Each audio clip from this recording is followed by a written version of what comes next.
द्वैपायनोऽभ्यन्तमनुपेतमपेत कृत्यम।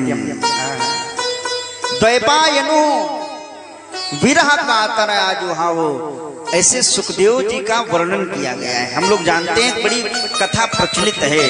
एक बार भगवान भोलेनाथ कैलाश पर्वत पर समाधिस्थ हैं, भगवान का जप चल रहा है राम। उसी जगह पर नारद जी महाराज पहुंचे। अच्छा, नारद जी ने मन में विचार किया कि अच्छा, नारद जी विनोदी स्वभाव के हैं, इनका काम रहता है विनोद करना। तो नारद जी भगवान भोले बाबा के कैलाश पर्वत पर पहुंचे। जाकर विचार किया, चलो आज भोले बाबा के दर्शन कर लिए जाए। और जिस समय भोले बाबा के दर्शन करने पहुंचे तो भोले बाबा लाग समाधि अखंड अपारा समाधि में। नारद जी पहुंचे, चरणों में प्रणाम किया। भोले बाबा समाधि में, माता भवानी को प्रणाम किया। मैया भवानी ने बैठाला, कुशलक्षेम पूछी, नारद जी कहाँ से आ रहे हो, कहाँ जा रहे हो, क्या काम है, कैसे आना हुआ? नारद जी बोले, माता जी बस कुछ नहीं, आज थोड़ा हमने सोचा लाओ भोले बाबा के दर्शन कर ले, तो दर्शन करने के लिए यहाँ चले आए। लेकिन यहाँ जब आए हैं तो आज मन में एक संशय है। क्या है संशय? बोले संशय ये है कि अभी अभी मैंने देखा कि भोले बाबा के गले में हड्डियों की माला, मुंडों की, रुंडों की माला पड़ी। माता जी एक बात नहीं समझ में आ रही, हमें और तो सब कुछ मालूम है, भोले बाबा के रहस्य मालूम है, लेकिन ये जो गले में जो माला पड़ी है, ये माला किसकी? हो सकता आपको पता हो, क्योंकि आप इनकी तो प्रिय हो, पत्नी हो, और पत्नी से तो सब बातें बता ही दी जाती है, अपने प्रेमी से तो सब व्यक्ति बातें बता ही देता है। पार्वती बोली, नारद जी ये तो आज तक भोले बाबा ने हमें भी नहीं बताया कि ये माला किसकी। तो नारद जी बोले, तो कभी मौका मिले तो पूछ लेना, मौका मिलेगा तो बता देंगे भोले बाबा आपको, है? तो मैया भवानी से नारद जी ऐसा कह करके चले गए। अब माता भवानी के मन में बात ठहर गई है कि आखिर बाबा ये माला किसकी पहने रहे थे। आज जगने तो बाबा से हम पूछेंगे। तो जब भोले बाबा समाधि से उठे तो मैया भवानी ने आज प्रणाम किया और पहला प्रश्न यही कर दिया, बाबा एक बात है, नाथ एक संशय बड़ मोरे। एक संशय है। क्या संशय? ये है कि मैं ये जानना चाहती हूं, आपने आज तक हमसे कोई बात छुपाई तो नहीं? भोले बाबा बोले, रे प्रिय, आज तक हमने तुमसे कोई बात छुपाई? अरे ना ना, कभी नहीं। तुम तो हमारी प्रियतमा हो, हमारी पत्नी हो, तुमसे बात छिपा के हम जाएंगे कहां? पार्वती बोली, मीठी मीठी बातें न करो महाराज, हमें मालूम है आपने हमसे बातें छिपाई है। क्यों? अगर बातें न छिपाई होती तो बता देते कि ये जो आपके गले में मुंडों की जो माला पड़ी है किसकी। और मैंने तो ये समझा है कि आप भले ही मुझसे प्रेम करते हो, लेकिन मैं भी आपके 24 घंटे पास में नहीं रहती, कभी आपसे अलग भी हो जाती हूँ। लेकिन ये जो माला है ये हमेशा 24 आवर 24 घंटे आपके गले में पड़ी रहती। आपको ये माला क्या इतनी प्रिय लगती है जो आप इससे दूर भी नहीं होते? तो भोले बाबा की आंखों में आंसू निकल आए। कहा, देवी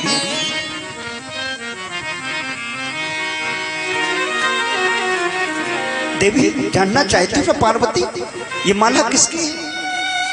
अरे तुम्हें शायद मालूम नहीं है, मैं तुमसे इतना प्यार करता हूं पार्वती कि तुमसे एक पल भी अलग नहीं रह पाता हूं। इसलिए तुम जितनी बार मरी हो ना, तो तुम्हारे मरने के बाद मैंने तुम्हारे उन हड्डियों की, मुंडों की माला बना के गले में पहनी।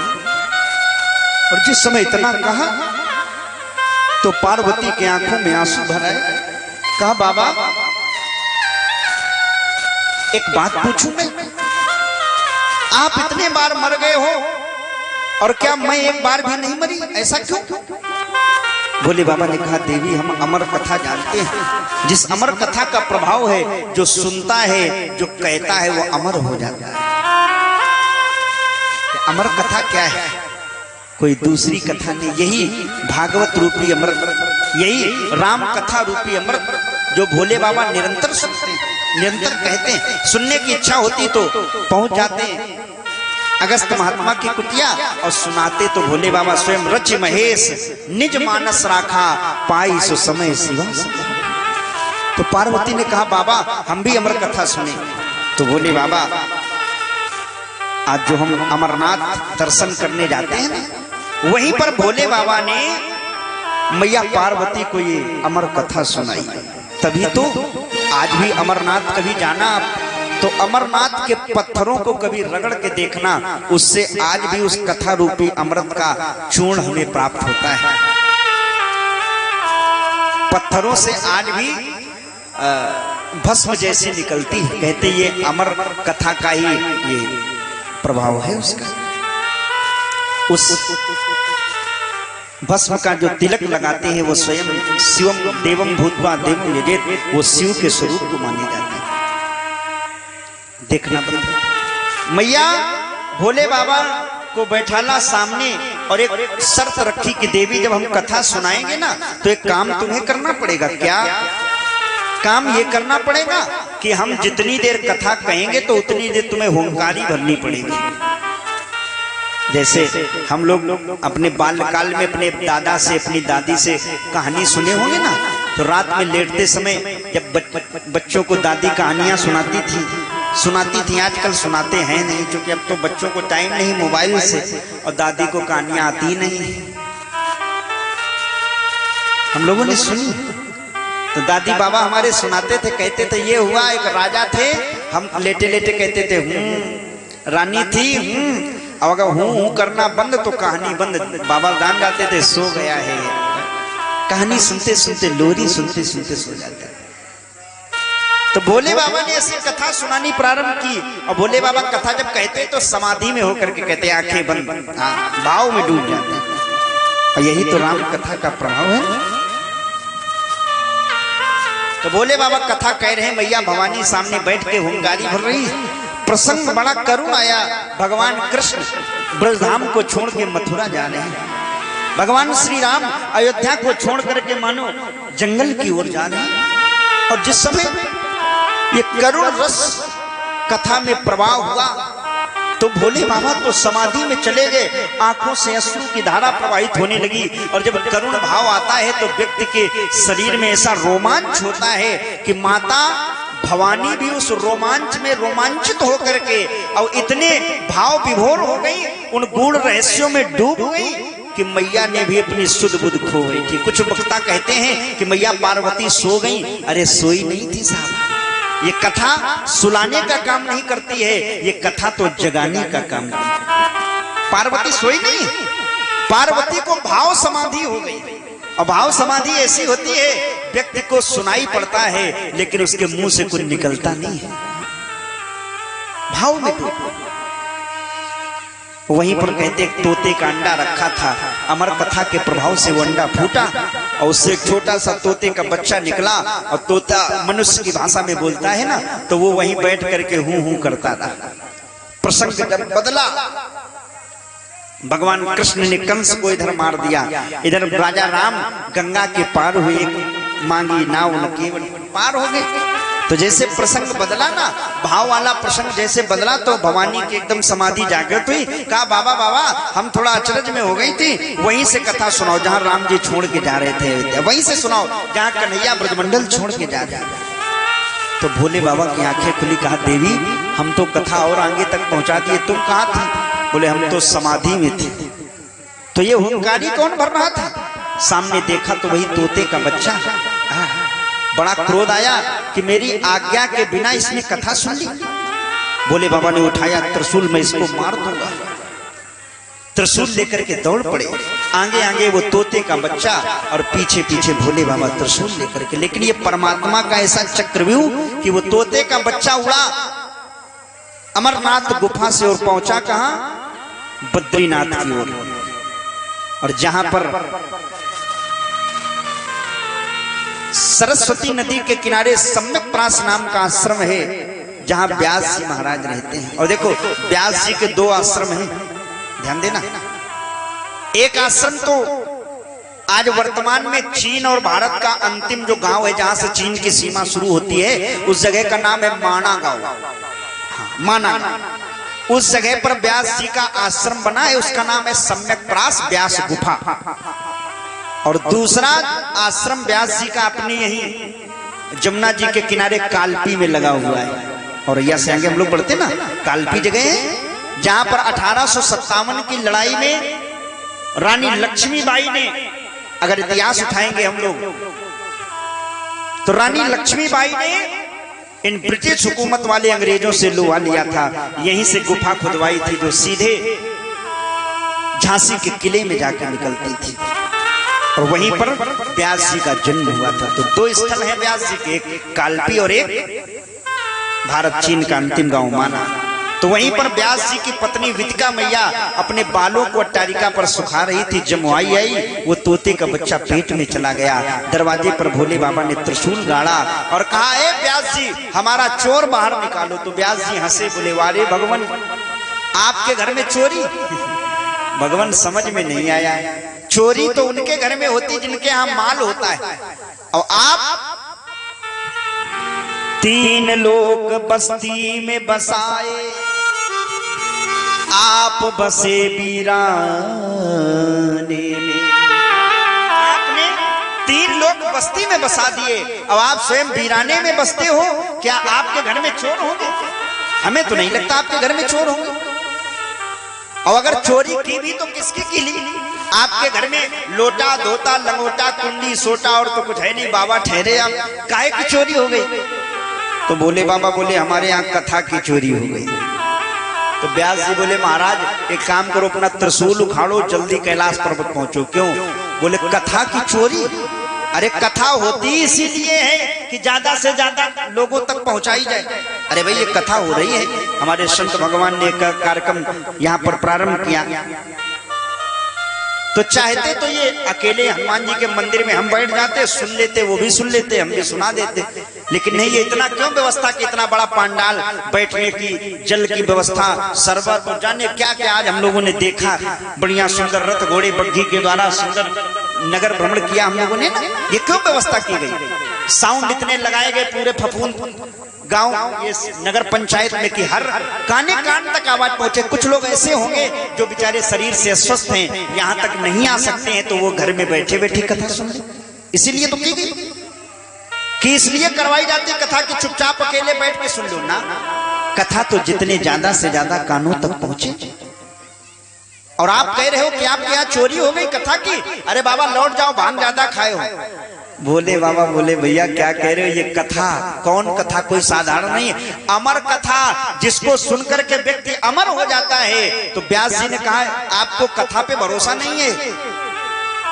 अरे अगर उस व्यक्ति ने कथा सुनी है तो अधम मुकुत होए श्रुति गावा।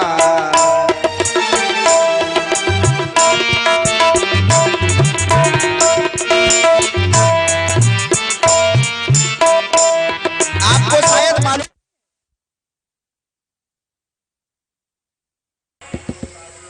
हम लोग जानते हैं, शास्त्र कहता अधम से अधम व्यक्ति भी कथा सुन ले तो वो मुक्त हो जाता है, और वो चाहे जैसा व्यक्ति हो उसकी मुक्ति तो निश्चित है। इसलिए लौट जाओ। और देखो महाराज, अगर लौटोगे नहीं तो व्यास जी से लड़ना पड़ेगा। क्यों?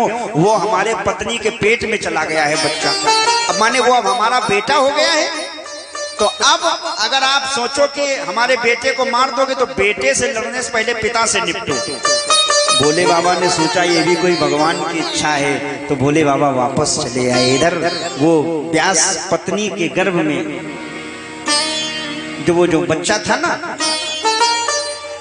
वो थोड़े बहुत दिन नहीं 12 वर्ष तक माँ के पेट में रहा। माँ को इतना दर्द हुआ, असहनीय कष्ट होने लगा, तो कहा बेटा बाहर आओ। तो अंदर से आवाज आई कि मैं दुनिया में आना नहीं चाहता हूँ, मैं जहां हूं यहीं ठीक हूँ।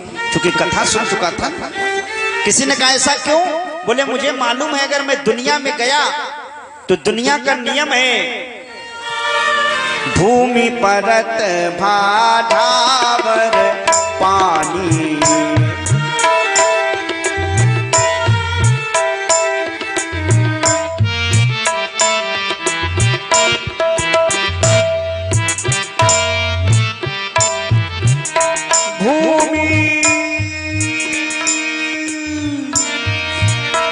परत भाठावर पानी, भूमि पड़ती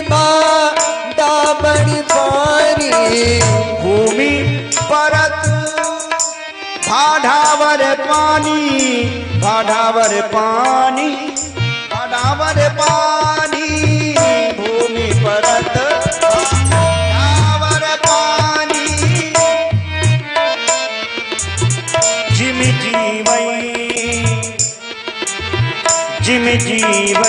माया लिपटानी, जिम जीवई माया लिपटानी, जिम जीवई माया लिपटानी, माया लिपटानी,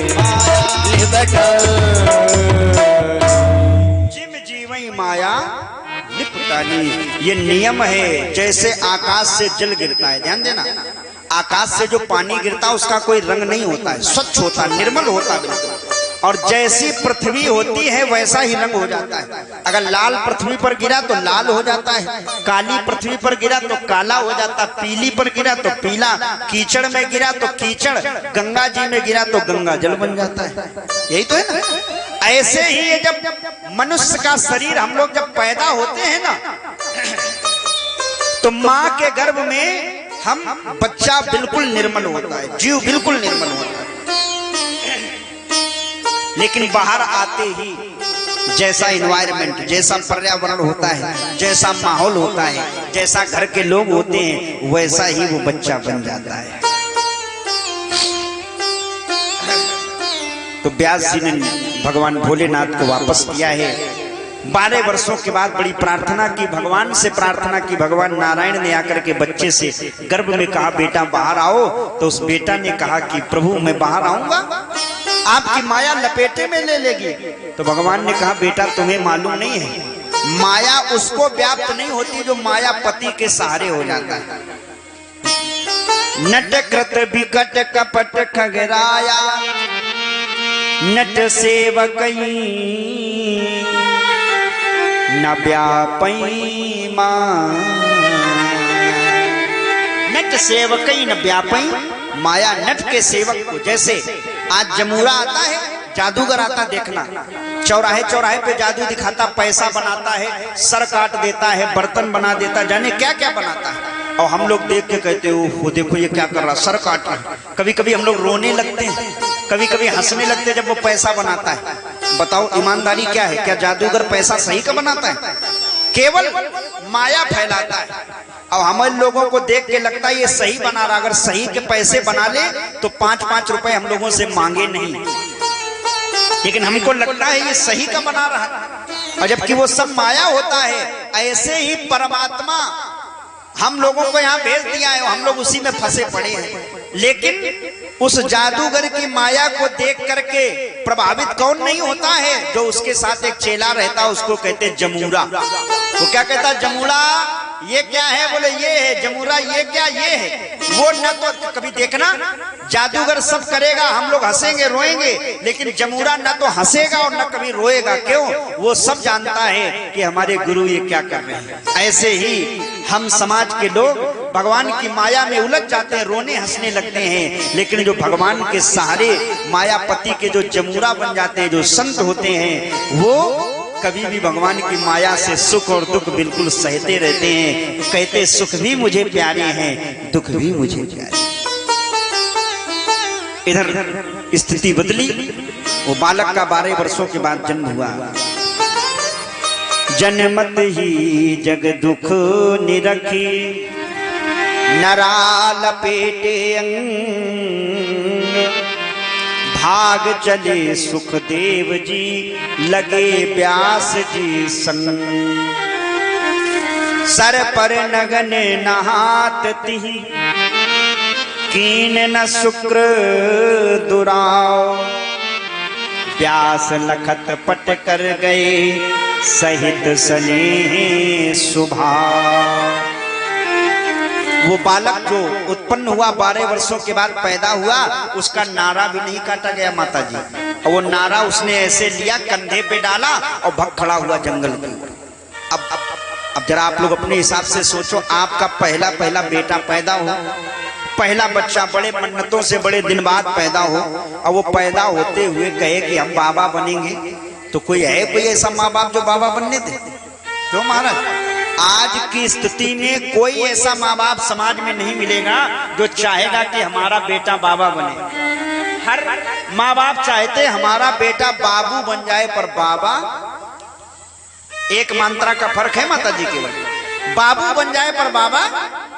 अब व्यास जी का पहला बेटा बनने के लिए जा रहा बाबा, तो पीछे पीछे दौड़े व्यास जी, बोले रुको रुको बेटा, और बेटा दौड़ता चला जा रहा, सुन नहीं रहा। बड़े बड़े पेड़ खड़े थे, पेड़ों के घने जंगल में जाकर के जिस समय व्यास जी ने आवाज लगाई बेटा रुक जाओ, तो देखना कभी जो बगीचा हो, बगीचे में जाकर के कोई शब्द बोलो आप, तो आपकी जो वाक्य हैं, जो शब्द हैं, वो आपको ही इको बना के सुनाई पड़ेंगे, वापस आएंगे। तो व्यास जी ने कहा बेटा रुक जाओ, बेटा रुक जाओ। देखो भैया, इनको वहां लगवाओ, लाइन का लगवाओ, आगे हाँ हाँ लाइन से लगवाओ ना, यहाँ से उठाओ। बेटा रुक जाओ, तो वृक्षों से आवाज टकरा करके आई बेटा रुक जाओ, बेटा रुक जाओ।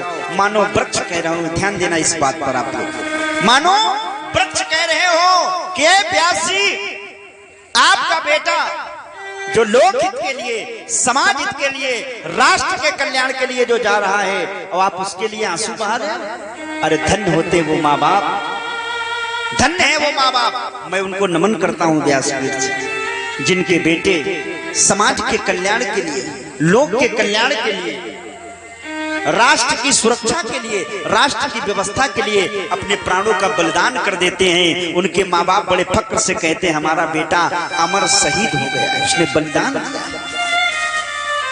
अरे मैथिली शरण गुप्त अपने हिंदी की कवितावली में लिखते हैं, यही पशु प्रवृत्ति है जो आप ही चरे, और यही तो वो मनुष्य है मनुष्य के लिए मरे। अरे भाई मानव जीवन मिला है, मानव जीवन मिलने के बाद समाज के लिए, राष्ट्र के लिए, देश के लिए, धर्म के लिए कुछ ऐसा कर जाओ कि हमारे मरने के बाद लोग कहें कि नहीं अमुक व्यक्ति बहुत अच्छा था। बाकी कमाना खाना मर जाना ये तो ये पशुओं को भी आता है। हा? हम लोग मनुष्य है ना, तो मानव शरीर कहता है, मानव धर्म कहता है कुछ ऐसा समाज का काम, राष्ट्र के लिए, देश के लिए, अपने समुदाय के लिए, अपने धर्म के लिए कुछ ऐसा काम कर जाओ जो हमारे जाने के बाद लोग नाम लें। इसीलिए तो मानव शरीर मिला है। वृक्षों ने कहा मुझे देखो, अरे व्यास जी आपका तो एक बेटा जा रहा है लोकहित के लिए, और मैं एक वर्ष में हजारों बेटों को बलिदान कर देता हूं। ध्यान देना, एक वृक्ष अपने शरीर से एक वर्ष में सैकड़ों पौधा पैदा करता है ना, और वो पौधे जब उत्पन्न होते तो लोग यहाँ से ले जाते हैं, और यहाँ से ले गया कोई मुरादगंज में लगा दिया, कोई चौकी में लगा दिया, कोई वहां दिव्यापुर में लगा दिया, कोई लेके अछल्ला चला गया इसी पेड़ का। और पेड़ कभी रोता है, पेड़ और मुस्कुराता है, क्यों? कहता है चलो मेरे बच्चे हैं, दूर दूर जा रहे हैं, जहां भी जाएंगे बड़े होकर के लोगों को फल और छांव देंगे, लोग इनके नीचे बैठेंगे तो हमें आशीर्वाद मिलेगा। हमारे बच्चे किसी के काम तो आ रहे हैं। तो याद रखो, धन्य है वो माँ बाप जिनके माँ बाप के वो बच्चे जो राष्ट्र हित के लिए, समाज हित के लिए लगेंगे। व्यास जी को ज्ञान हो गया, वापस लौट आए, और यही आगे चल करके जो बेटा था, यही आगे चल के सुखदेव बना, जिसके कारण आज जन जन तक हम लोग जो भागवत सुन रहे हैं, ये सुखदेव ने परीक्षित को सुनाई थी। और जब परीक्षित को सुनाने बैठे ना, तो देवता भी घबरा गए। देवताओं ने समझा कि चलो हम भी लाओ कथा सुन ले। तो सुधा कुंभम गृहीत्यैव देवा तत्र आगतम्, हाथ में अमृत का कलश लेकर के देवता आए, सुखदेव को कलश दिया, कहा ये अमृत परीक्षित को पिला दो और कथा हमें पिला दो। माने स्वर्ग में कथा सुनने के लिए नहीं मिलती। अब जरा ध्यान देना, फफूंद के लोग कितने अच्छे हैं कि महाराज जी ने यहाँ कथा की व्यवस्था कर दी। स्वर्ग पहुंचोगे तो वहाँ कथा की व्यवस्था नहीं। स्वर्ग में नाच गाना होता, आप सनाएं नाचती हैं, नाच गाना होता है, लेकिन ये कथा सुनने को नहीं मिलती है। तो इंद्र इत्यादि देवता मनुष्य बन के आते हैं। अब जब परीक्षित को कथा सुनाने गंगा जी के किनारे सुखदेव जी बैठे, तो सुधा कुंभम गृहीत्य लिखा है, हाथ में अमृत का कलश लेकर के देवता आए और सुखदेव जी को दिया, कहा ये अमृत पिला दो, परीक्षित को अमर हो जाएगा, और ये कथा हमें सुना दो। तो सुखदेव जी ने कहा पहले राजा से पूछ ले। तो राजा से पूछा क्या पियोगे? अमृत की कथा। तो राजा ने कहा दोनों का प्रभाव क्या है? बोले ये जो अमृत है, जो देव दुर्लभ माने जो समुद्र के मंथन से निकला है ये अमृत, इसको पियोगे अमर हो जाओगे, स्वर्ग मिलेगा। और स्वर्ग की प्राप्ति होने के बाद क्षीणे पुण्यम मृत्यु लोकम विसंति, जैसे ही पुण्य क्षीण होंगे माने पुण्य खत्म होंगे, वैसे ही तुम्हें मृत्यु लोक में आना पड़ेगा। अच्छा, और ये कथा रूपी अमृत से बोले इसको अगर पी लोगे तो पुनरपि जननम पुनरपि मरणम पुनरपि जननी जठरे शयनम। ये जो आवागमन का जो चक्कर है ना, पुनः आना जाना, ये वाला चक्कर खत्म हो जाएगा। तो देवताओं ने कहा, परीक्षित ने कहा देवताओं से, बोले सुनो देवताओं, भाग जाओ यहां से। क्यों? क्वा कथा क्वा सुधा लोके क्वा क्वाचा क्वा मणिर्महं ब्रह्मरातो विचार्येवं तदा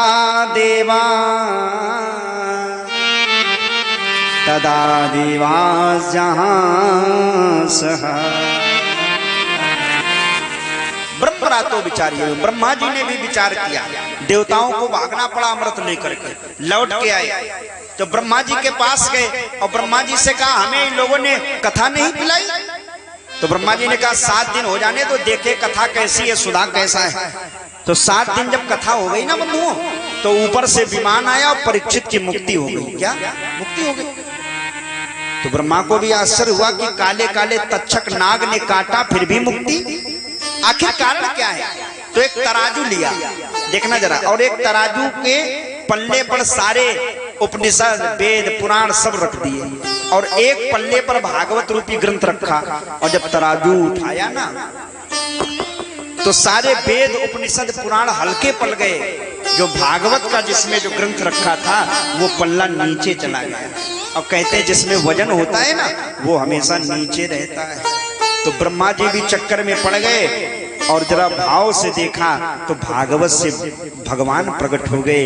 ये भगवान जो भागवत का ये जो ग्रंथ है ना, इसे हम लोग केवल गीता प्रेस की कॉपी न समझे कि गीता प्रेस से छप के आया, प्रिंटर है ना। वास्तविकता तो ये है, लिखा है ना, तेने अम्बांगमयी मूर्ति प्रत्यक्षावर्तते हरे सेवनात् श्रवणात् पाठात् दर्शनात् पापनाशिनी। ये भागवत का जो कथा है ना, जो ग्रंथ है, ये सेवनात् हो सके तो इसका पाठ करें। बोले पाठ नहीं हो सकता, संस्कृत नहीं पढ़े। तो बोले केवल श्लोकार्धम श्लोक पादम वा नित्यम भगवतोद्भवम, एक श्लोक का पाठ करो, नहीं हो सकता आधे का पाठ करो, नहीं हो सकता और आधे का एक अक्षर का पाठ करो, नहीं कर सकते हो तो भागवत की किताब अपने घर में रख लो, पुराण घर में रख लो, उसकी पूजा करो, नहीं कर सकते हो तो पीले कपड़े में बांध के घर में रख लो, वो भी नहीं हो सकता तो कहीं कथा हो रही हो दर्शन कर लो, तब भी आपकी कृपा भगवान की हो जाती है, आपकी मुक्ति हो जाती है। तो ऐसे है भागवत भगवान। बोलिए भागवत भगवान की जय। जो परीक्षित जी का कल्याण हो गया है, ऐसी भागवत की कथा सुन। तो इधर ये जो सूत सौनक संवाद नैमिषारण्य तीर्थ में चल रहा है, तो सौनक इत्यादि महात्माओं ने एक प्रश्न किया, भगवान ये बताओ सबसे पहले भागवत कहाँ हुई, किसने कही, किसने सुनी, क्यों हुई, किसके लिए की गई। अब देखो जरा, कोई मान लो पूछ दे, आप लोग इतने लोग बैठे हो, कई बार कथा सुन चुके हो, और मान लो पूछ दे पहली बार भागवत कहाँ हुई, तो क्या बताओगे? आज पढ़ाई करने आए हो ना, आज हम आपको प्राइमरी लेयर से लेकर चल रहे हैं। अब चूंकि पढ़ाई का एक स्टेप होता है ना, तो स्टेप बाय स्टेप समझोगे तो अच्छा लगेगा। आज प्राइमरी के नीचे भी अब हो गया अपर प्राइमरी, है ना, यूकेजी, केजी, एलकेजी, यूकेजी वाले हैं ना। आज की पढ़ाई यही है, कल और बढ़ेंगे हम लोग, आगे बढ़ते चलेंगे, फिर मिडिल पास हो जाएंगे आगे, है ना। बोलो राधे राधे। हरे शावरी सूरत पे मोह दिल दीवाना हो गया, सावरी सूरत ताली बजाते हुए दिल दीवाना हो गया। सावरी सूरत पे मोहन दिल दीवाना हो गया। सावली सूरत ताली बजाते हुए सभी लोग कहो दिल दीवाना हो गया।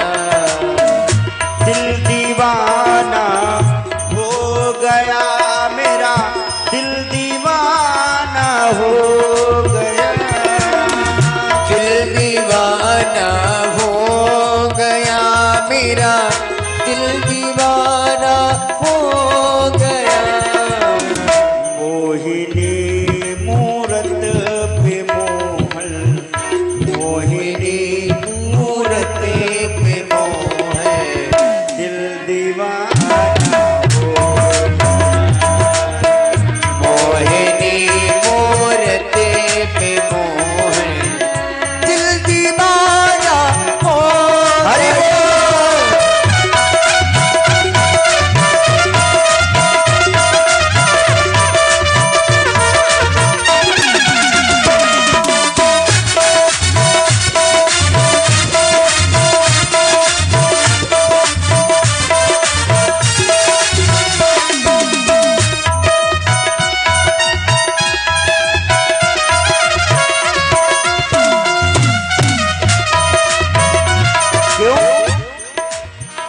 एक तो तेरे हाथ सुंदर दूसरी मेहंदी लगी। एक तो तेरे हाथ सुंदर दूसरी मेहंदी लगी। एक तो तेरे हाथ सुंदर दूसरी मेहंदी लगी। एक तो तेरे हाथ सुंदर दूसरी मेहंदी लगी। तीसरा मुरली बजाना तीसरा बंसी बजाना दिल दीवाना हो। तीसरा बंसी बजाना दिल दीवाना हो गया। सावरी सूरत पे मोहन दिल दीवाना हो गया। सावली सूरत में मोहन दिल दीवाना हो गया।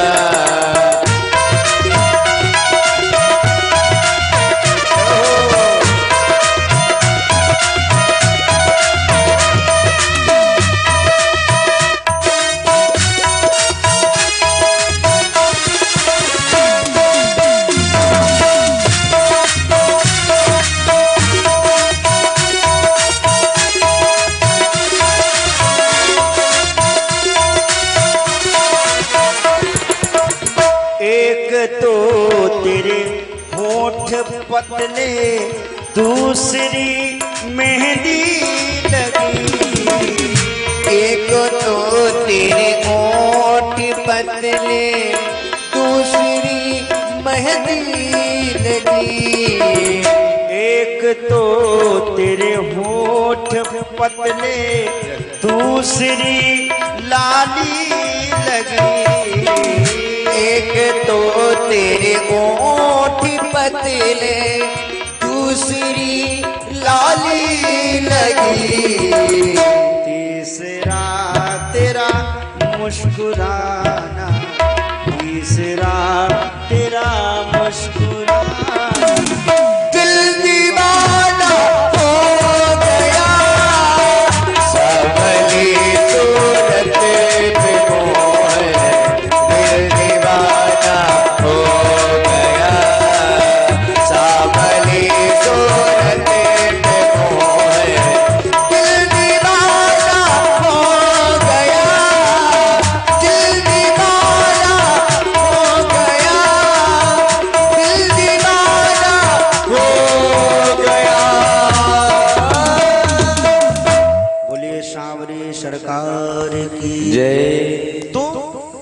शौनक इत्यादि महात्माओं का प्रश्न है, स्थानीय व केन हेतुना, ये बताओ कहाँ कथा हुई, कैसे हुई, किसके लिए हुई, क्यों हुई, किसने कही, किसने सुनी, तुम बताया गया। ये सर्वप्रथम कथा हरिद्वार में हुई।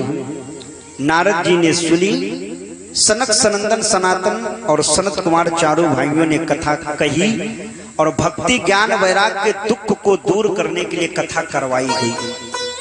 अच्छा, तो ये कैसा प्रसंग है, वर्णन किया गया। एकदा ही विशालाया चत्वारि ऋषयो मला सत्संगार्थम समायाता दद्रसुस्तत्र नारदम। एकदा ही विशालायाम चत्वारि ऋषयो मला, एक बार की बात है, विशालापुरी माने बद्रीनाथ में चारों भैया सनक सनंदन सनातन और सनत कुमार, जिनसे नारद जी की मुलाकात हो गई। नारद जी आज बड़े बेचारे मलिन मुखमंडल दिखाई पड़ा, बड़ा चिंतित हैं। चारों भाइयों ने पूछा, नारद जी क्यों चिंता कर रहे हो, क्या हो गया? अरे तुम तो महात्मा ठहरे, तुम्हें चिंता करने की क्या जरूरत है? तो नारद जी ने कहा, हम संत हैं इसीलिए तो चिंता कर रहे हैं, और हमें चिंता कोई अपनी चिंता नहीं है ना, हमें तो संसार के दुख को देख करके चिंता हो। और देखो, संत को जब कभी चिंता होती, दुख होता है, तो अपने लिए नहीं, समाज के लिए होता है। और हमें केवल अपने लिए होता है, हम अपने परिवार और अपने लिए ही केवल चिंता करते हैं, और समाज के लिए केवल संत ही चिंता करते हैं। तो नारद जी ने कहा, मैं पृथ्वी पर घूमने गया, अहम तो पृथ्वीम या तो ज्ञाता सर्वोत्तमामिति पुष्करम च प्रयागम च काशी गोदावरी तथा हरिक्षेत्रम कुरुक्षेत्रम श्रीरंगम सेतु बंधनम एवमादिषु तीर्थेषु भ्रममाण इतस्ततः। नारद जी ने कहा, मैं भ्रमण करने गया, बड़े बड़े तीर्थों में गया, लेकिन शांति नहीं मिली। तीर्थ में रहने वाले लोगों ने तीर्थों की स्थिति बिगाड़ दी, बड़ा कष्ट हुआ। संतों के पास गया तो संतों के यहां भी शांति नहीं मिली। पाखंडा निर्ता संता, पाखंड के वशीभूत होकर के संतों ने अपने संतत्व को बिगाड़ रखा है।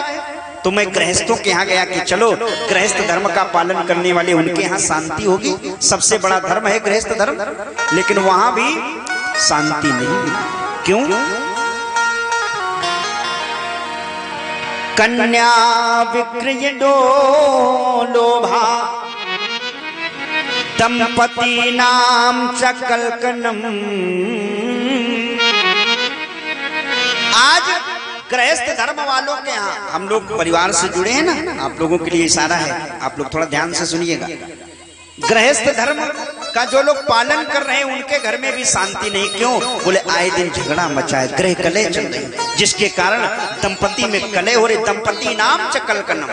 क्यों? बोले उसका प्रमुख कारण ये है कि वो माँ बाप जो बड़े बड़े अरमान लगा के बैठे थे, मेरे बेटे की शादी होगी, मेरी बहू आएगी, मेरा घर परिवार बढ़िया कायदे से लेकर के चलेगी, और वो बेटा जिसकी शादी होकर के आई है, और ये हम नहीं कह रहे, जिस दिन से शादी होके आई है ना, फिर जो उसकी जो माता जी जो थी ना, पिताजी जो थे, माँ बाप को भूल गया वो बेटा शादी होने के बाद। अभी तक जिस माँ बाप की बड़ी बात मानता था, सेवा करता था, और शादी होने के बाद उस माँ बाप को भूल गया, और ये माँ बाप को भूल गया और दूसरी अम्मा के चक्कर में पड़ गया। अरे भाई, गोस्वामी जी कहते हैं ना, ससुरारी पियारी लगी जब ते रिपुरूप कुटुंब भये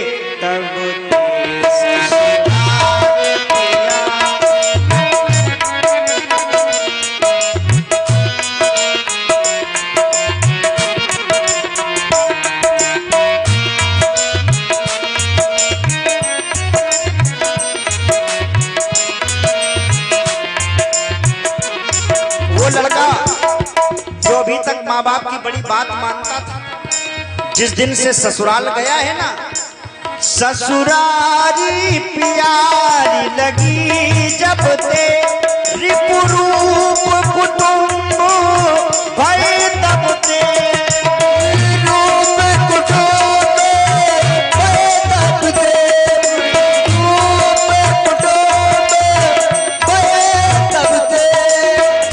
और ऐसी ससुराल प्यारी लगी। सुत मात पिता, सुत मात पिता चाहे तब लो। वो बच्चा अपने माँ बाप को तब तक चाहता है, गोस्वामी जी कह रहे रामायण में। सुत मात पिता चाहे तब लो, अब लानन दीख नहीं जब लो।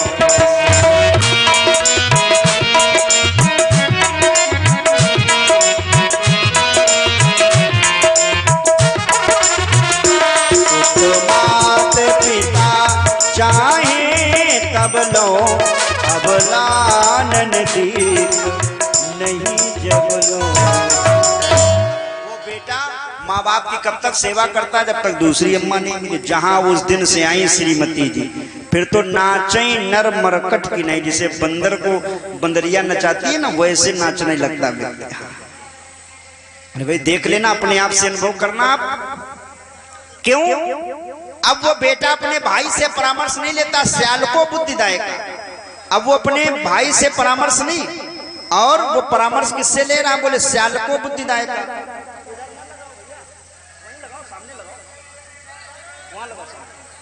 श्याल को बुद्धिदायक, साले की बुद्धि पर चलने लगा है। साले साहब कहते जीजा जी ऐसा करना है, तो जीजा जी फिर ये नहीं देखेंगे कि इसमें फायदा होना कि नुकसान, लेकिन करेंगे भाई।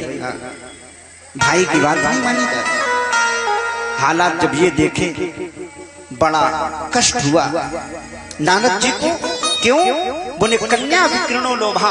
फिर भी घर में कलह मची है, क्योंकि आज जो बारात हो रही, जो शादी हो रही है ना, ये शादी नहीं क्रय विक्रय हो रहा। साहब एक माँ बाप से पूछो जिसकी बेटी सयानी हो गई है, वो माँ बाप के दिलों में अरमान रहते हैं मेरी बेटी अच्छे से अच्छे घर में चली जाए, अच्छा उसे घर भर मिल जाए।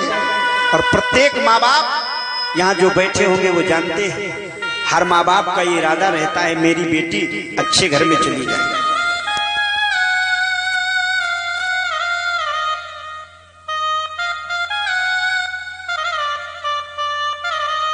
मेरी बेटी को अच्छा घर भर मिल जाए, हर माँ बाप चाहता है और प्रयास करता है, अच्छे से अच्छा वर देखने जाता है। प्राइवेट वाले हैं तो ठीक है, सरकारी वाले तो हाथ नहीं रखने देते। सुनो, लड़का हमारा सरकारी है, बड़ी पोस्ट पर है, मालूम है तुम्हें? 40,000 रुपए तनख्वाह है, लेकिन ऊपरी इनकम बहुत है, 1.5-2 लाख रुपए कमाता महीना में। ऊपरी इनकम जानते हो आप? ऊपरी इनकम माने जो नीचे से दी जाती है उसे लोग ऊपरी इनकम कहते हैं। ऊपर माने कोई बादल से पैसा नहीं गिरता है। ऊपरी इनकम वो है जो टेबल के नीचे से लोग खिसकाते हैं, उसे कहते हैं ऊपरी इनकम। नीचे वाली ऊपर को दिखाया जा रहा है। हर माँ बाप चाहता बेटी अच्छे घर में पहुंचेगी, तो लड़के वालों से कहते कैसे करोगे सम्मत, कुछ बताओ ना। तो लड़के वालों का जवाब क्या होता? सुनो, 10 लाख नगद, 5 लाख का सामान, 5 लाख का डेकोरेशन, मिला के 20 लाख। अगर हो तो कल आना ना, इधर दिखाई ना पड़ना। एक माँ बाप से पूछो, बड़े अरमान लगा रखे पिता ने मेरी बेटी अच्छे घर में चली जाए। मैंने देखा है समाज में वो घर द्वार मकान बेच करके बेटी की शादी कर देते हैं। लेकिन याद रखना, जो ऐसी शादी करते हैं ना, कई बार ऐसे लोग मैंने देखे हैं समाज में, जो बेटी को विदा करते समय क्या कहते? बेटी सुन, 20 लाख रुपए हमने गिने हैं, 20 लाख। तुम्हारी सास अगर कुछ कहे तो हमें बताना, हम देख लेंगे। सास कुछ कहे तो हमें बताना, अगर सास कुछ कहे ना तो हमें बताना। 20 लाख गिने तो जो बहू 20 लाख लेके आती ना, तो सास बन जाती, बहू बन जाती। वो 11 बजे लग सो रही आराम से, सासू अम्मा चाय बना के लो बिटिया चाय पी लो। एक गाना हमने सुना था माताओं के मुंह से, हमारे इधर कानपुर में गाती महिलाएं, जिंदगी एक सफर है सुहाना, आया सास बहू का जमाना। क्यों? सास कहे बहू आए, बहुआ करके रोटी बनाए, सास बना रही रोटी और बहू कमरे में बांध रही। जिंदगी एक सफर है, आया सास बहू का। ये हालात हमने देखे। देखो ना, जिस घर में बेटी वो बहू पैसा लेके आती है ना, तो सास बन जाती, बहू बहू बन जाती है सास। चल रहा शासन, तो झगड़ा होना स्वाभाविक है। दंपति नाम चकल कलम। नारद जी को बड़ा कष्ट हुआ कि ये हालात, ये समाज कहाँ जाएगा। आज रिश्तों की मर्यादा को लोग भूल करके बैठे हैं। तो नारद को कष्ट हुआ, सीधे वृंदावन पहुंचे, यमुना में स्नान किया। यामुनम तटमापन्नो यत् लीला हरे रघु। यमुना जी के किनारे किनारे जा रहे हैं। क्या देखा, एक युवा स्त्री जिसके गोदी में दो बूढ़े बूढ़े पुरुष लेटे। बहुत सारी स्त्रियां आसपास खड़ी हैं, कोई हाथ में भोजन की थाल, कोई जल का पात्र, कोई आरती का पात्र, सब रो रहे हैं। नारद जी ने सोचा ये क्या। पहुंचे, पास में गए तो उस देवी ने बुलाया, महाराज भो भो साधु क्षणम तिष्ठ मचिंतामपि नाशये दर्शनम तव लोकस्य सर्वथा गेहदम पदम। हे माता, रुक जाओ, क्षणम तिष्ठ, एक क्षण के लिए रुको। आपको देख के बड़ी शांति मिली। दौड़ के आई, नारद जी के चरणों में प्रणाम किया, अपना परिचय देने लगी। भगवान, अहम भक्ति रीति ख्याता इमौ में तनयो मतो। मेरा नाम भक्ति है, ये जो दोनों बूढ़े बूढ़े पुरुष लेटे मेरे पुत्र हैं। नाम है ज्ञान और वैराग्य। मैं उत्पन्ना द्रविड़ीय साहम, दक्षिण भारत में पैदा हुई। वृद्धिम कर्नाटके घटा, कर्नाटक में वृद्धि को प्राप्त हुई, लेकिन गुजरात में आते आते मैं बूढ़ी हो गई। लेकिन धन्य है ये वृंदावन, जहां पर आते ही मैं तो युवा हो गई, लेकिन मेरे दोनों पुत्र अभी भी बूढ़े पड़े। नारद जी, मेरे दुख को दूर करो, नहीं तो इदम स्थानम परित्यज्य विदेशम गम्यते मया। मैं इस भारत को छोड़ करके विदेश चली जाऊंगी। नारद ने सोचा, एक भक्ति से पहचान भारत की, और वो भी चली जाएगी तो भारत को पहचानेगा कौन। आज का वैसे भी युवा अच्छा पढ़ने के बाद विदेश भाग जाता है कि वहां सैलरी अच्छी मिलेगी, भारत ज्यों का त्यों बना चला जा रहा है। तो नारद ने सोचा भक्ति को रोकना चाहिए। तो नारद जी ने समझाया, देवी चिंता न करो, वृथा खेदयसे बाले अहो चिंता तुरा कथम। देवी चिंता न करो, त्वयाहु तत्सु भगवान यातनी चग्रहे स्वपिहि।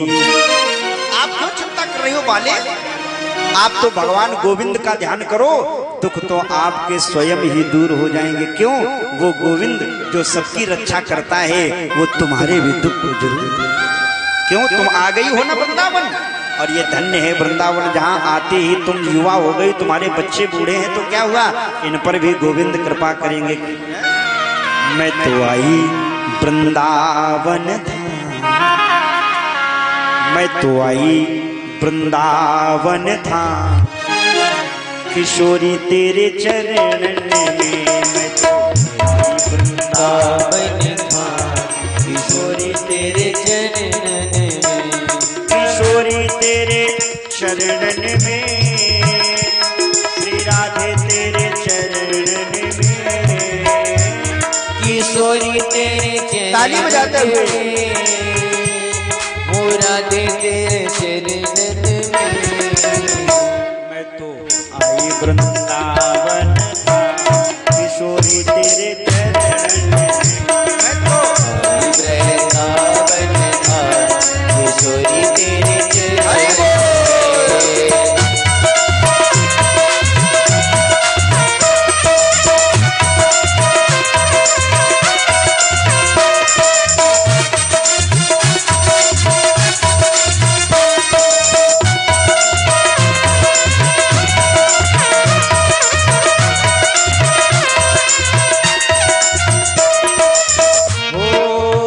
वृंदावन की तुम महारानी, वृंदावन की तुम महारानी, वृंदावन की तुम महारानी, वृंदावन की तुम महारानी।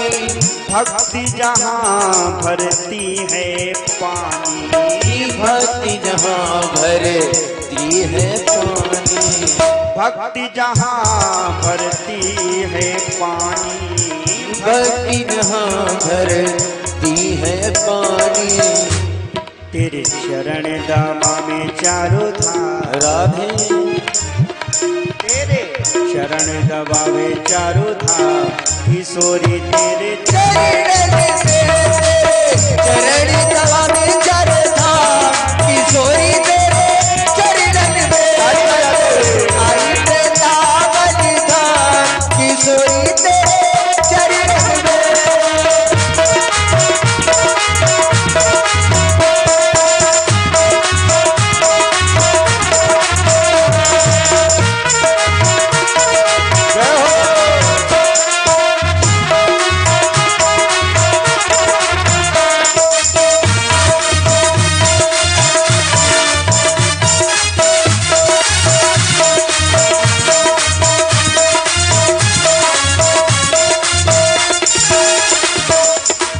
वृंदावन की श्री महारानी, वृंदावन की श्री महारानी, आए जिन पर भक्ति रानी, आई जहाँ पर भक्ति रानी। हम तो आए हैं तेरे द्वार, तो आई है तेरे द्वार, हम तो आए तेरे द्वार, किशोरी तेरे चरण में मैं तो आई वृंदावन धाम, किशोरी तेरे चरण में मैं तो आई वृंदावन धाम, किशोरी तेरे चरण में, किशोरी तेरे चरण में, किशोरी तेरे चरण में। बोले वृंदावन बिहारी लाल की जय। तो नारद जी ने अपना पिटारा खोला और नारद जी ने जाकर के सबसे पहले वेद वेदांत घोषैश्च गीता पाठे मुहुर्मुहु, वेद वेदांत घोषैश्च सबसे पहले तो वेद वेदांत का पाठ सुनाया, फिर गीता पाठेर मुहुर्मुहु, गीता का पाठ धीरे धीरे सुनाया कानों में। और जैसे ही गीता का पाठ सुनाया ना तो भक्ति ज्ञान वैराग की आंखें खुल गई, और जैसे गीता पाठ बंद हुआ आंखें फिर बंद हो गई। नारद ने मुहुर मुहुर माने कई बार धीरे धीरे पाठ सुनाया, लेकिन ज्ञान वैराग ठीक न हुए। अंत में नारद चक्कर में पड़ गए, आखिर ज्ञान वैराग कैसे ठीक हो गए। आकाशवाणी हुई, नारद जी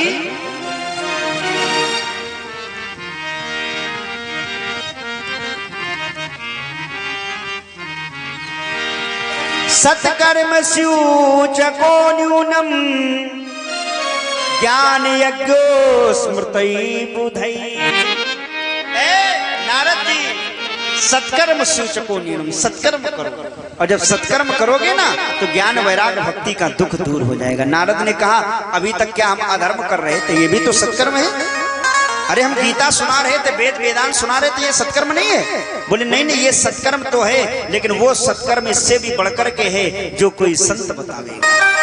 तो नारद जी ने सोचा अरे आकाशवाणी सीधे सीधे एड्रेस बता दो, हम मिल ले जाकर के। बोले नहीं वो तो कोई संत बतावेगा। तो नारद जी खोज में लग गए। अब जैसे महात्माओं के पास गए ना तो कोई बेचारे छोटे थे, मंडलाधीश थे, कोई महामंडलेश्वर थे, कोई जगत गुरु, ऐसे ऐसे संतों की श्रेणियां होती हैं, लेकिन कोई नारद जी के सामने रुक न पा गया। कोई मूकी भूत, कोई मौन हो गया, पढ़ाई था, कोई तो आश्रम छोड़ के भाग गया।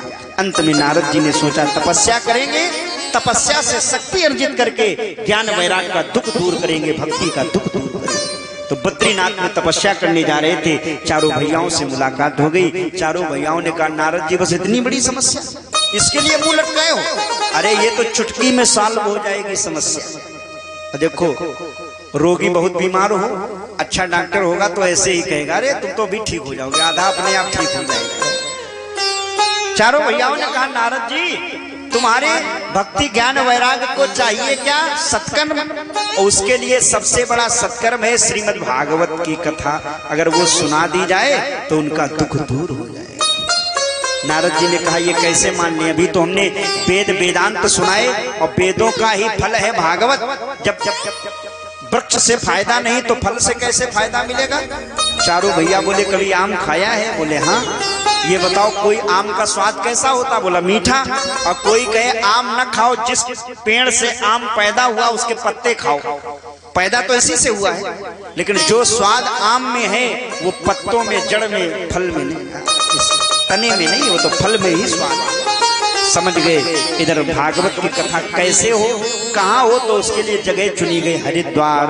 गंगा द्वार समीपे तू तटम आनंद नामकम।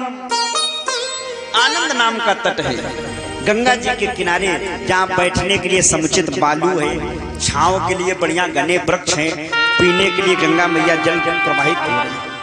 चारों भैया वक्ता बन गए और श्रोता के रूप में नारद जी बैठ के चारों भैया कथा प्रारंभ की। और जिस समय इनकी कथा प्रारंभ हुई ना, तो बड़े बड़े महात्माओं ने सुना।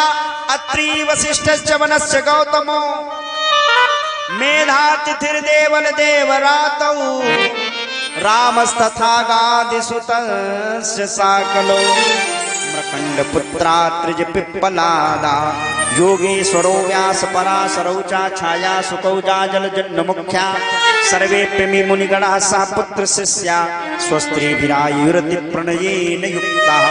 बड़े बड़े महात्मा दौड़े नारद जी की कथा सुनने के लिए। अब क्यों न दौड़े? नारद जी कथा सुन रहे हैं, जो 2 घड़ी से ज्यादा कहीं रुकते नहीं, वो 7 दिन बैठेंगे। सब महात्मा आए, कथा प्रारंभ हुई तो कथा में जय शब्दा नमा शब्दा, जय जयकार हुई, नमा नमा हुआ, शंख बजा, घंटा बजा, कथा प्रारंभ हुई। चारों भाइयों ने सबसे पहली बात क्या कही कथा में? सुनो, जिस व्यक्ति ने मानव का शरीर लेने के बाद और एक बार भी भगवान का इन हाथों से पूजन न किया, इन हाथों को केवल सजाने में लगे रहे, ये पैर केवल दौड़ते भागते रहे, भगवान के काम में, भगवान के तीर्थ में नहीं गए, इन आंखों से सदैव अश्लील चित्र देखे गए, भगवान का दर्शन नहीं किया गया, रामायण नहीं पढ़ी गई, इस कानों से हमेशा केवल चुगली और बुराई सुनते रहे, कभी भगवान के भजन और कथा नहीं सुनी, ये सर कभी माँ बाप गुरु भगवान के चरणों में अपने से बड़ों के आगे नहीं झुका, तो ये अंग व्यक्ति के हैं तो, लेकिन ये अंग किसी काम के नहीं। श्रवण रन्न आई भवन समाना, लोचन मोर पंख कर लेखा, ते सिरकट तूमर समतूला। ये हालात चारों भैया ऐसा कह रहे थे। उसी समय भक्ति ज्ञान वैराग्य पड़े थे, वृंदावन में कथा हो रही थी, हरिद्वार में 400 किलोमीटर दूर, लेकिन उतनी दूर से ही वो ताता थैया करके वही नाचने लगे। चारों भैयाओं ने देखा ये कौन? बोले भक्ति ज्ञान वैराग्य है, जो वहीं पर प्रकट हो गए। बोलिए भागवत भगवान की जय। नारद जी ने पूछा ये हमारे मरीज पड़े थे, इतनी दूर यहाँ कैसे आ गए? तो चारों भैयाओं ने कहा देखो, जहां भी भगवान की कथा होती है वहां भक्ति ज्ञान वैराग्य अपने आप आ जाती है। ये देखो, जितनी देर आप लोग पंडाल में बैठो ना, भक्ति भी आएगी कि चलो ऐसा लगता है भगवान का खूब कीर्तन भजन करो, पूजा पाठ करो, ज्ञान भी मिल रहा कथा के माध्यम से, वैराग्य भी आएगा। और जहां यहां से निकलोगे ना, गेट पार करोगे और ऐसे ऐसे कपड़े हम लोग जरिया देते ना, लो महाराज कथा तुम्हारी यही डरी, हम फिर नून तेल लकड़िया में लग गए, फिर वही घर गृहस्थी में लगना है। तो भक्ति ज्ञान वैराग्य नाचे हैं, जहां कथा होती है वहां बैठने वालों के हृदय में भक्ति ज्ञान वैराग्य निवास करते हैं। बोले वृंदावन बिहारी लाल की अलौकिक संकीर्तन गूंजा है। श्री कृष्ण गोविंद हरे मुरारे, हे नाथ नारायण वासुदेव। कृष्ण गोविंद हरे मुरारी, नाथ नारायण वासुदेव। कृष्ण गोविंद हरे मुरारे, राधे नाथ नारायण वासुदेव। श्री कृष्ण गोविंद हरे मुरारी, नाथ नारायण वासुदेव। हे नाथ नारायण वासुदेव, हे नाथ नारायण वासुदेव। हे नाथ नारायण वासुदेव, हे नाथ नारायण वासुदेव।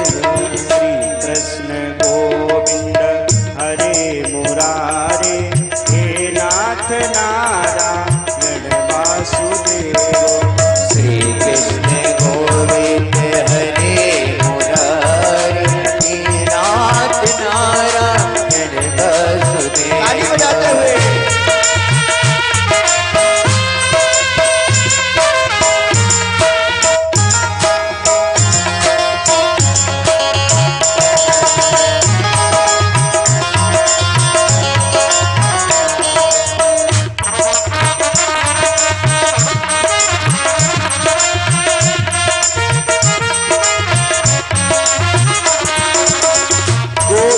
तुमसे ये प्रार्थना है, गोविंद तुमसे ये प्रार्थना है, गोविंद तुमसे ये प्रार्थना है, गोविंद तुमसे ये प्रार्थना है। भूलूं कभी नाम नाम तुम्हारा, न भूलूं कभी नाम नाम तुम्हारा। निष्काम हो के गाता रहूं मैं, निष्काम हो के गाता रहूं मैं। हे नाथ नारायण वासुदेव, हे नाथ नारायण वासुदेव। श्री कृष्ण गोविंद हरे मुरारे, हे नाथ नारायण वासुदेव। श्री कृष्ण गोविंद हरे मुरारी हे नाथ नारायण। ताली बजाते हुए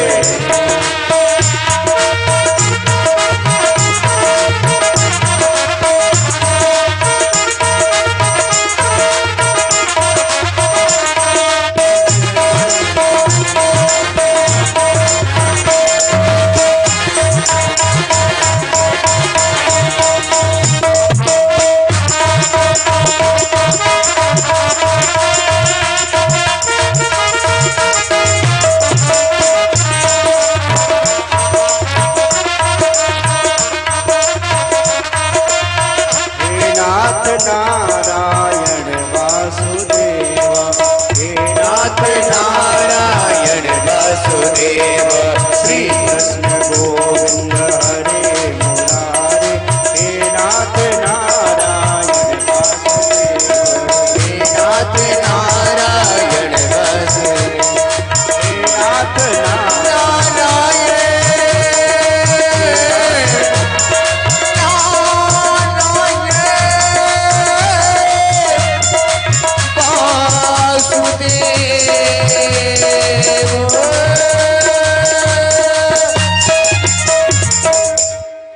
हे नाथ नारायण वासुदेव, श्री कृष्ण गोविंद हरे, श्री कृष्ण गोविंद हरे मुरारे। इतना आनंद बरसा है और भक्ति ज्ञान वैराग के दुखों की निवृत्ति हो गई है। आशीर्वाद मिला, जहां भगवान की कथा होगी वहां भक्ति ज्ञान वैराग उन सुनने वाले कहने वालों के हृदय में निवास करे। इधर आगे चल करके नारद जी ने प्रश्न किया है, ये बताओ के विशुद्धंतु वदंतु मह्यम सत्ता यज्ञेन कथा मयेन, कैसे कैसे प्राणियों का उद्धार हो जाता कथा सुनकर। तो बताया गया है, एक सुंदर वर्णन किया गया है। ये मानवा पाप कृतस्तु सर्वदा सदा दुराचार। जिस व्यक्ति ने जिंदगी भर केवल पाप ही किया हो और जीते जी ने सही, मरने के बाद वो कथा सुन ले उसका भी उद्धार हो जाता है।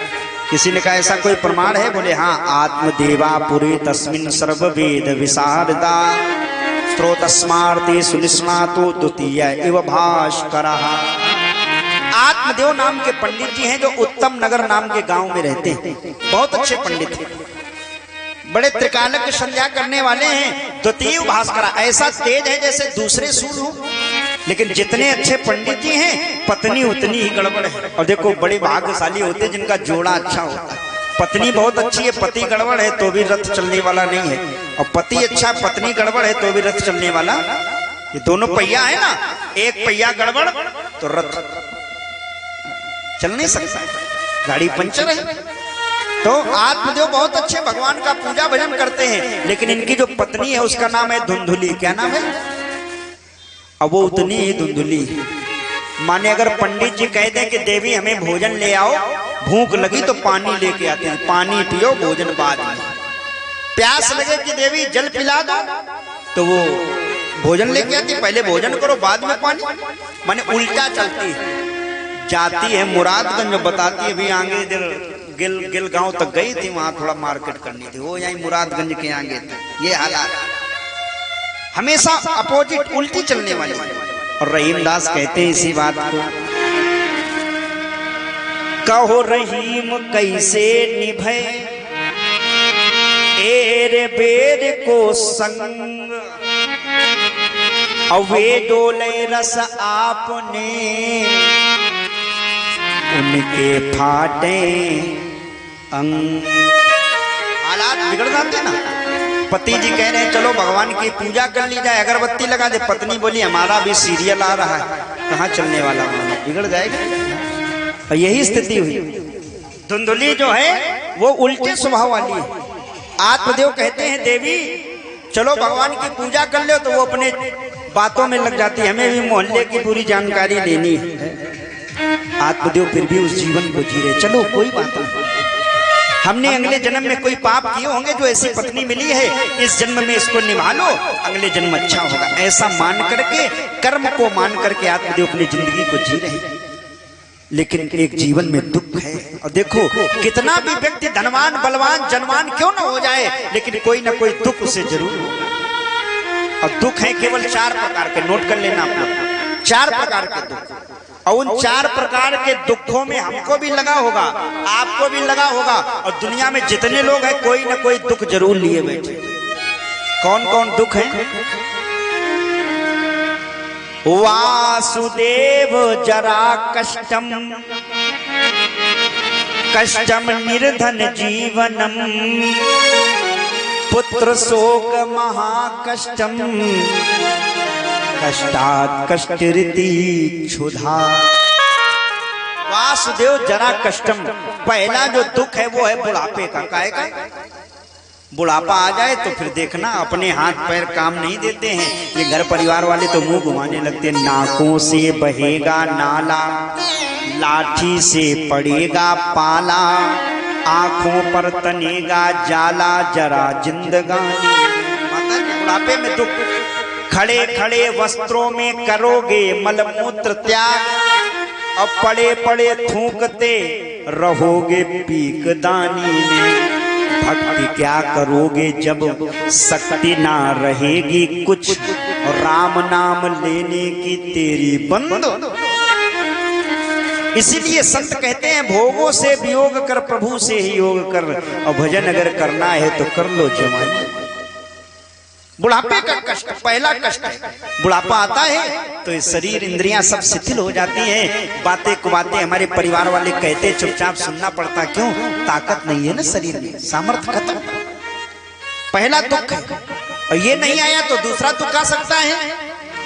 वासुदेव जरा कष्टम कष्टम निर्धन जीवनम, दूसरा दुख है निर्धनता का। पैसा न हो तो अपने सगा से सगा रिश्तेदार मुंह घुमा लेता कि कहीं कुछ मांगने नहीं।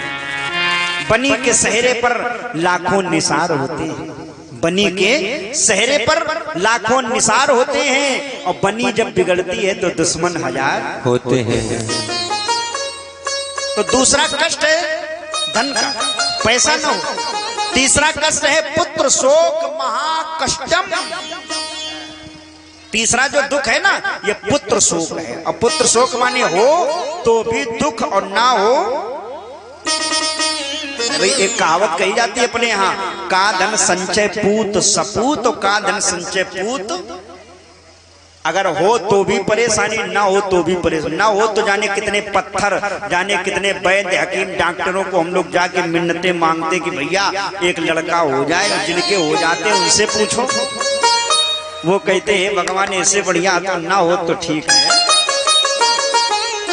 अरे भाई हमने देखा ना समाज में, न एक वाले सुखी न 4 वाले। 4 बेटा जिनके हैं ना, एक माँ बाप 4 बेटों को पाल लेते, लेकिन वही 4 बेटा देखना बंटवारा कर लेते, 3-3 महीना रखो अम्मा पापा को। तो 3 महीना बड़े वाले बेटे के पास, वो दिव्यापुर में रहते तो वहां निकल गए माँ बाप। दूसरा इटावा में रहता तो 3 महीना वहां चले गए। तीसरा कानपुर में तो कानपुर चले गए। चौथा फफूंद में तो फिर फफूंद आ गए। 3-3 महीने बंटवारा किए। अब माँ बाप का बेचारा हर महीने, हर 3 महीने में बैग लगी रहती है। तो 4 वाले परेशान। एक संत हमसे बोले 2 जिनके हैं वो खुश हैं। हमने कहा क्यों? बोले वो 15-15 दिन का बंटवारा किए। क्यों भाई? महीने में 30 दिन और तो 15 दिन बड़े वाले के पास, 15 दिन छोटे वाले के पास। हमने कहा मान लो कोई महीना 31 का होता है तो एक दिन, तो बोले एक दिन रोड पर रहो ना, इधर ना। और जिनके एक है वो बेचारे कहते जैसे होगा नीके नागा, जैसे रोटी देगा खा लेंगे चुपचाप। तो का धन संचय पूत सपूत, और का धन संचय पूत। आत्मदेव ने गाय पाली है, लेकिन आज तक उसने कभी बछड़े को जन्म नहीं दिया। एक वृक्ष लगाया, बहुत बड़ा हो गया, लेकिन फल नहीं आया उसमें। एक दिन आत्मदेव को बड़ी ग्लानि हुई कि देखो मेरा इतना दुर्भाग्य कि मेरे हाथों से फल तक नहीं आ रहा है। इससे अच्छा इस जीवन को ही समाप्त कर दे। तो मरने के लिए जंगल में पहुंचे। फिर विचार किया मरना है ही, लाओ थोड़ा पानी पी लिया जाए। अच्छा, जो लोग आत्महत्या करते हैं ना, वो आत्महत्या करने से पहले अपनी सारी मुरादें पूरी कर लेते हैं। हमने कई बार देखा है, मरने से पहले लोग जाने क्या क्या कर लिए, उसके बाद मरे। बोले मरना है तो आराम से मरो ना। सुसाइड नोट लिखते ना, एक पत्र लिखा जाता मरने से पहले। लोग लिख के जाते हम क्यों मर रहे हैं, किसके लिए मर रहे हैं, लिख दिया, आपने साइन कर दिए नीचे, जान लो है। अच्छा, मरने वाले भी लोग तैयारी बहुत करते। एक बार हम स्टेशन पे बैठे थे, अंधेला था, सर्दी का समय, तो एक दादाजी एक झोला लिए बैठे थे और उनके झोले में कुछ था। तो हमने कहा दादाजी ये रेल की पटरियों पे क्यों बैठे हो? अरे बोले महाराज बच्चों से बहुत परेशान हैं, हम ट्रेन के नीचे कट जाएंगे, मर जाएंगे। तो हमने कहा ये झोला क्यों लिए हो? तो बोले आपको मालूम नहीं, समय सर्दी का समय, कोहरा गिर रहा है, इस झोले में 2 कटोरी सब्जी और 2 कटोरी दाल और 12 रोटी रखे। हमने कहा ये क्यों? बोले ट्रेन मान लो 3-4 घंटा लेट हो गई तो कहा भूखों मरेंगे, तो भोजन पानी लेके आए, खाएंगे तब मरेंगे। तो मरने की भी तैयारी चल रही। आत्मदेव गए, जल पीने लगे। सन्यासी कश्चित आगता, कहीं से महात्मा जी आ गए। महात्मा ने आत्मदेव को रोते हुए देखा। क्यों रो रहे हो? सारा हाल बताया, पुत्र के लिए रो रहे हैं। तो महात्मा ने कहा क्यों चक्कर में पड़े हो? अगर शांति चाहते हो ना तो ये माला ले लो और भगवान का भजन करो, बाबा बन जाओ। ये पुत्र और परिवार में सुख नहीं है। आत्मदेव बोले बाबा तुम हो, बाबा तो बुद्धि बाबा वाली दोगे हैं। अरे हमसे उनसे पूछो जिनके लड़का बच्चा है, उनसे पूछो जिनकी बहू है। क्यों माता जी? बहुएं बढ़िया शाम का सर दबाती, फिर वो लगा करके क्या कहते हैं उसको, झंडू बाम, नवरत्न तेल लगाती होंगी। अम्मा कह रही सर तो दबाना छोड़ो, कहो पंडित जी गले कहो दाब दे, बोलो राधे राधे। बड़ी सेवा करते हैं। महात्मा जी बोले हमें मालूम है कैसी सेवा करते, स्वार्थ लाग करें सब प्रीति। स्वार्थ के बस पैसा है तो सेवा कर रहे हैं, पैसा नहीं तो सेवा बंद। बेटा शांति चाहते हो भगवान का भजन करो। आत्मदेव बोले नहीं नहीं, दे सकते हो तो पुत्र दो, नहीं मर जाएंगे। सर पटकने लगे। जैसे सर पटकने लगे आत्मदेव को लगा ये तो बाबा जी मर जाएंगे, पंडित जी मर जाएगा ये, बाबा ने सोचा। तो महात्मा ने झोली में हाथ डाला और एक फल निकाल के दे दिया, ले जाओ इस फल को अपनी पत्नी को खिला देना। और इस फल को खाने के बाद जो महिला खाए वो नियम का पालन करे। नियम क्या है? नियम है सत्यम शौचम दया दानम एक भक्तम तु भोजनम वर्षावधि स्त्रिया कार्यम तेन पुत्रोति निर्मला। जो भी स्त्री इस फल को खाए 1 वर्ष तक उसे नियम का पालन करना पड़ेगा। क्या? पहला नियम है सत्यम, सत्य बोले। आत्मदेव बोले तो लड़का हो नहीं पाएगा। क्यों?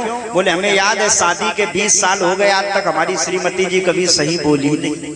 हमेशा झूठे ही बोलते, झूठे ही लेना, झूठे ही देना, झूठे ही भोजन, झूठ चबेना। अच्छा, तो ये वाला न हो तो दूसरा वाला नियम क्या? शौचम, पवित्र रहे। अरे गुरुजी ये तो और कठिन है। क्यों? बोले गर्मी में वो तो नहा भी लेती है, सर्दियों में तो देखो माऊ पूछ का जब कोहरा गिरता है ना तो ऐसे पानी लेके ऐसे ऐसे किंच लेती है, बस काम चलता रहता महीनों तक। तो पवित्रम नास्ति शौचम नास्ति, तो क्या लड़का नहीं होगा? तो बोले तीसरा नियम सत्यम शौचम दया। तीसरा नियम है जो महिला इस फल को खाए वो दया करे। आत्मदेव बोले ये तो उससे भी ज्यादा कठिन है। क्यों? वो दया, हमारी पत्नी जी दया, वो धुंधुली जब तक मोहल्ले में 2-4 लोगों से लड़ न ले तब तक चाय हजम नहीं होती उसे, तो दया नास्ति। तो चौथा नियम कर ले क्या? सत्यम शौचम दया दानम, दान करे, दान। आत्मदेव बोले ये तो सबसे कठिन। क्यों? ये कठिन इसलिए है कि गांव भरे में मांगने वाले आते हैं, पूरे गांव में मांगते, लेकिन हमारे गली में नहीं आते। क्यों? बोले उन्हें मालूम है धुंधुली देती नहीं है, जो हम मांग के लाए वो भी सब छीन लेती। तो दानम नास्ति। तो पांचवा नियम है एक भक्तम तो भोजनम, सबको भोजन कराने के बाद एक बार भोजन करे। आत्मदेव बोले ये तो सबसे कठिन है। क्यों? बोले ये इसलिए कठिन है, हमें याद है हमारी पत्नी किचन में भोजन बनाती है, सबको खिलाने की तो दूर पहले निकाल के सब्जी टेस्ट कर लेती। बोलो राधे राधे। तो क्या लड़का होगा? नहीं। महात्मा बोले लड़का तो होगा, हमने फल दिया है, वरदान है इसमें, लेकिन लड़का निर्मल, अच्छा, सद्गुणी, सदाचारी हो इसकी गारंटी नहीं। अगर नियम होगा तो लड़का अच्छा होगा। आत्मदेव बोले छोड़ो पंडित जी महाराज, ये हमें फल दो, लड़का हो जाएगा बाद में देखा जाएगा। तो फल लेके आए और धुंधुली को फल दिया और कहा देवी इस फल को खा लेना, बस इनसे केवल फॉल्ट यही हो, गलती यही है। अगर ये कह देते फल ना खाना तो फल खा लेती, चूंकि उल्टा चलती थी, लेकिन इन्होंने कहा फल खा लेना और ये तो चले गए। धुंधुली बोली 20 साल हो गए शादी के, आज तक कभी बात नहीं मानी, तो आज क्यों माने? अपना नियम तोड़ेंगी नहीं और फल खाएंगी नहीं, और लेकर के रख दिया। क्यों? विचार करने लगी फल पता नहीं कैसा हो, कैसे बाबा जी हो, नकली हो, असली हो, कतली हो, फसली हो, कोई भरोसा है बाबा लोगों का? पता नहीं कैसा फल दे दिया है, हम खा ले हमारी तबीयत खराब हो जाए। तो फल इसने खाया नहीं, ध्यान देना। इसकी सहेलियां आई, उन्होंने कहा धुंधुली फल खा लो। धुंधुली ने कुतर्क कर दिया, फल भक्षेण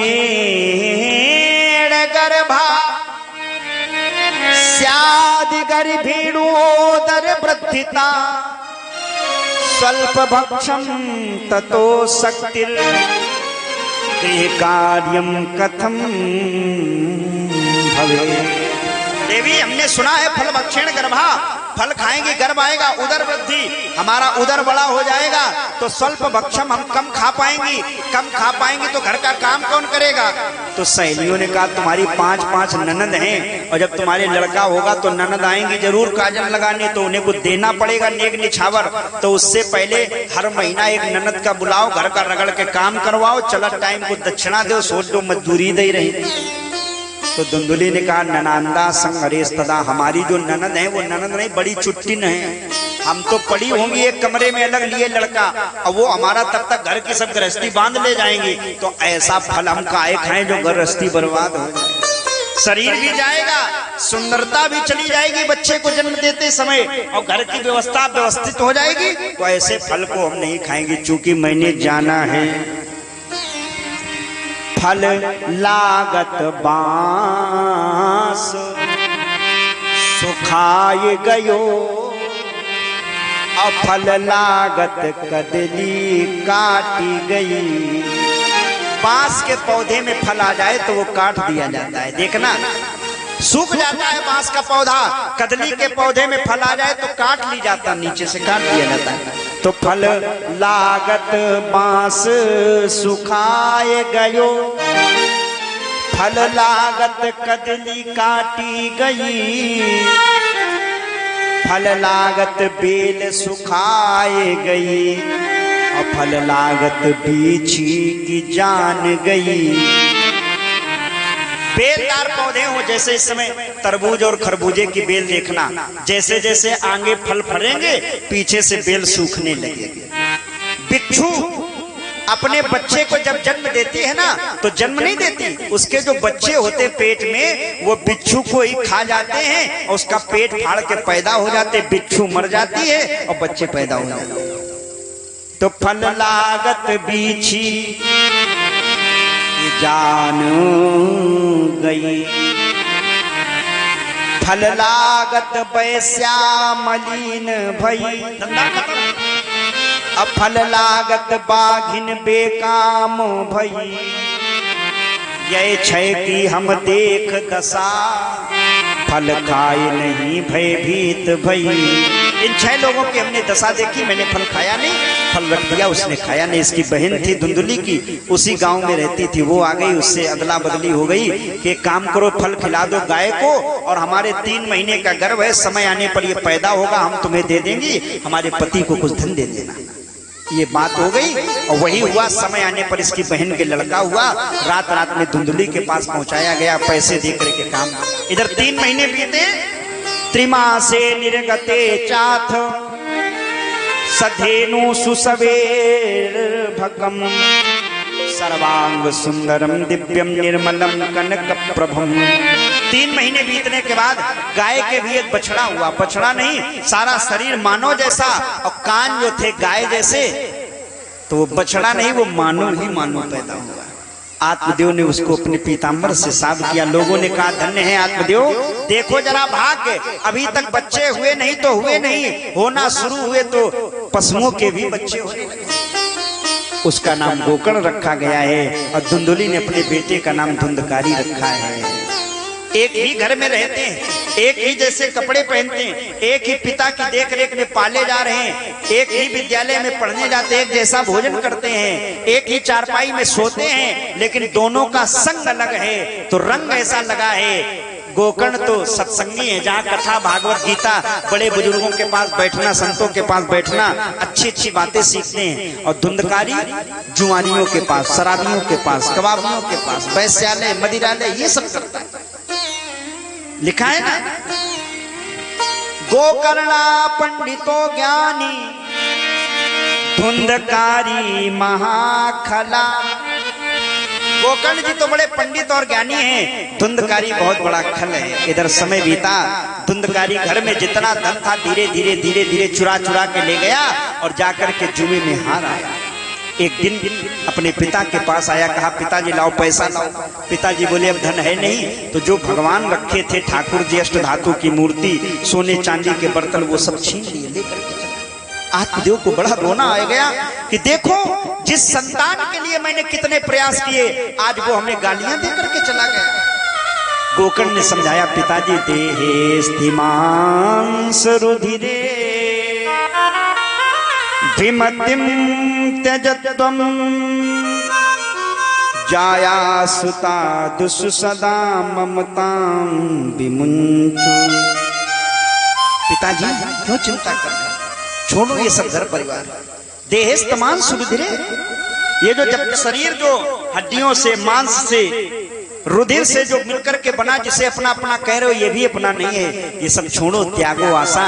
एक दिन निराशा में परिवर्तित हो गई, आत्मदेव ने घर छोड़ दिया, गोकर्ण तीर्थ यात्रा में चला। वही धुंधुली जिस माँ ने बेटे को धुंधकारी बनाया, शाम के समय आया, कहा माताजी पैसा लाओ। धुंधुली बोली बेटा अब है नहीं, तो जो चूड़ी आभूषण जो पहन रखे थे ना, वो जबरदस्ती छीन लिए और लद्दया नचेत लाठी लेकर के माँ की पिटाई की और कहा सुन, रात भर में और पैसे का इंतजाम कर लेना, हम सुबह फिर आएंगे, नहीं मिला तो समझ लेना आज कितना मारेंगे। धुंधुली ने देखा ये रोज रोज आता है, रोज रोज मुझे मारता पीटता है, इससे अच्छा है मर जाए तो ज्यादा अच्छा। तो धुंधुली ने मालूम क्या किया, कूपे पातौ कृतौ रात्रौ तेन सानिधनम गता। रात में गई, अंधे कुएं में जाकर के कूद गई और अपने प्राणों को समाप्त कर दिया। धुंधकारी स्वतंत्र हो गया, 5-5 पैस्याओं को ले आया, घर में रखने लगा, चोरी करता है, जुआ खेलता है, धन ला ला करके कमा कमा करके पैस्याओं को देता है। एक दिन बहुत बड़ा इसने डाका डाला, वैश्याओं को ला करके धन दिया, चुपचाप चारपाई पे सो गया, लेट गया। इधर वैश्याएं भोजन बना रही, विचार करने लगी पांचों, रोज रोज ये चोरी करता है और एक न एक दिन चोर पकड़ा जाता है, और ये पकड़ा जाएगा तो ये है मुजरिम और माल हमारे पास से बरामद होगा, तो इसको अगर सजाए मौत होगी तो हमें सजा उम्र कैद हो जाएगी। क्या करें? बोले धुंधकारी को मार दो। तो 4 वैश्या उठी, रस्सी ली, 2 चारपाई के इस तरफ और 2 इस तरफ खड़ी हो गई, गले में डाला रस्सी और दोनों तरफ से पकड़ के खींच ली। ये मर नहीं रहा, बड़ी जोर से चिल्लाने लगा, बचाओ बचाओ। तो एक वैश्या जो भोजन बना रही थी, जलते हुए कोयले के अंगारे लिए, तप्तांगार समूहाश्च तन मुखे ही बिचुक्षुफु, और ये मुंह बांध करके जिस समय कह रहा था बचाओ बचाओ, तो उसने वो जलते हुए कोयले के अंगारे इसके मुंह में ऐसे जाके भर तड़प तड़प के मर गया। ये है अधर्मी व्यक्ति जिसका अंत बड़ा खराब होता है।